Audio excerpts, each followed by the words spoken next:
Isso é bondade sua, salve Felipe, salve Débora, Olá. como vocês estão no meio desse noticiário triste? Então, né, a gente está pensando que, além das coisas que poderiam ter sido feitas, algumas coisas poderiam não ter sido feitas, e é sobre isso que você vai falar hoje, né, Aida?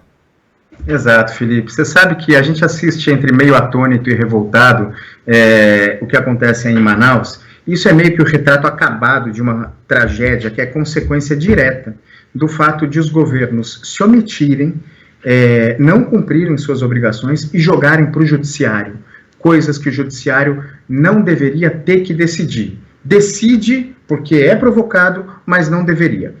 Por exemplo, ontem à noite, uma juíza de Manaus, da primeira vara federal de Manaus, a juíza Jaísa Maria Pinto Freire, ela deu uma liminar determinando que o governo federal providencie a transferência de todos os pacientes que estão com Covid correndo risco de morte para hospitais da rede pública de outros estados. Por quê? Porque as pessoas estão morrendo asfixiadas em Manaus, sem oxigênio. Ou seja, eles devem ser imediatamente transferidos para outros estados, onde os hospitais ainda têm oxigênio. A decisão é correta, é sensata. Mas e os que já morreram, Felipe? Por que morreram? Por que diabos não tem um gabinete de crise no Poder Central, no governo federal de enfrentamento da pandemia, olhando onde a situação está mais complicada? Por que a gente não... Olha, Manaus está acabando oxigênio, o número está subindo aqui, acolá. A gente está a Deus dará e há decisões desconexas do Poder Judiciário e a conta não é do Judiciário. O Judiciário está respondendo como pode, mas está respondendo no limite do que ele pode fazer. Tinha que ter um plano para abastecer de oxigênio Manaus antes das mortes acontecerem e antes de o Judiciário precisar intervir. Vamos lá, se a gente pegar a cronologia da pandemia no Brasil, só tratando de Supremo Tribunal Federal, onde o governo se omitiu e o que o Supremo fez. A gente teve aquela primeira discussão sobre a quem cabia determinar a abertura ou fechamento do comércio. Na verdade, a discussão é um pouco mais complexa. A quem cabia tomar medidas de enfrentamento à pandemia, como estabelecer horário de comércio, distanciamento social, se parque vai abrir ou fechar, todas essas medidas que são as medidas de eficácia comprovada no combate à Covid. O governo federal se omitiu, o Supremo teve que decidir, provocado. E o Supremo decidiu que a competência era concorrente, governo federal, estados e município. Mas na falta de uma decisão do Poder Central do governo federal, competência concorrente é isso, estados e municípios podem agir. O que fez o presidente da República? Saiu discursando dizendo que o Supremo disse que a coisa não era com ele, era com estados e com municípios. Isso é mentira, Felipe, é mentira, Débora. O que o STF disse é que se o governo federal não fizesse nada em relação a determinar medidas sanitárias de combate à pandemia, cabia aos estados e municípios fazer. Depois o STF teve que decidir sobre vacinação obrigatória, que não é obrigatória, né? É obrigatória, vai tentar se tornar obrigatória impondo restrições da vida civil a quem resolver não tomar. Depois ele foi acionado até para garantir a correta divulgação de dados na Covid-19, porque o governo inventou de estabelecer limitações na lei de acesso à informação no meio da pandemia.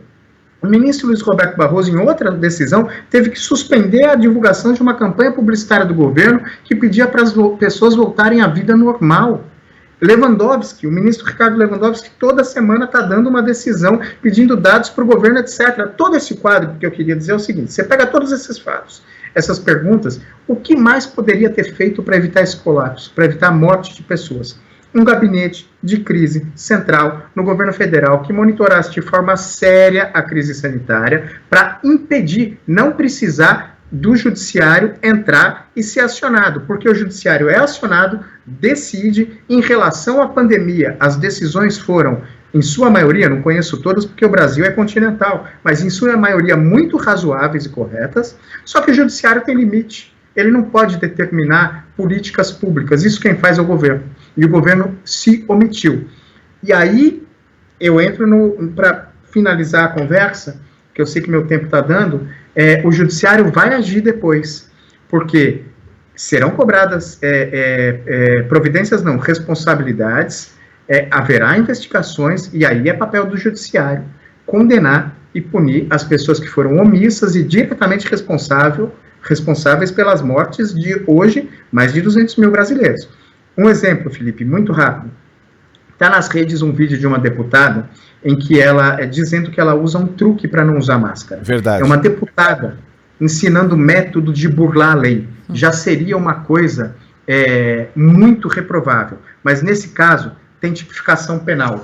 O artigo 268 do Código Penal diz o seguinte: infringir determinação do poder público destinada a impedir a introdução ou a propagação de doença contagiosa. Pena de detenção de 1 mês a 1 ano e multa. Eu acho pouco. Essas pessoas vão ter que responder por isso, porque negaram uma pandemia e a gente está vendo o que está acontecendo em Manaus. É impossível negar as imagens, os relatos de agentes públicos chorando ao vivo aqui na Band News, porque não dão conta de atender. Isso tem que haver responsabilização, Felipe. Não é possível que isso fique por isso mesmo. Sobre a juíza, Aidar, o CNJ parece que está com uma certa vontade de deixar para lá essa história, né? A juíza, estou aqui com uma nota, por exemplo, do Poder 360, de ontem, Débora. A Corregedora Nacional de Justiça, Maria Tereza de Assis Moura, negou o pedido do advogado José Belga Assistrade para impedir a juíza Ludmila Lins Grilo, essa é a citada, né, de postar nas redes sociais esse tipo de absurdo, né, essas mensagens contra o isolamento social, né.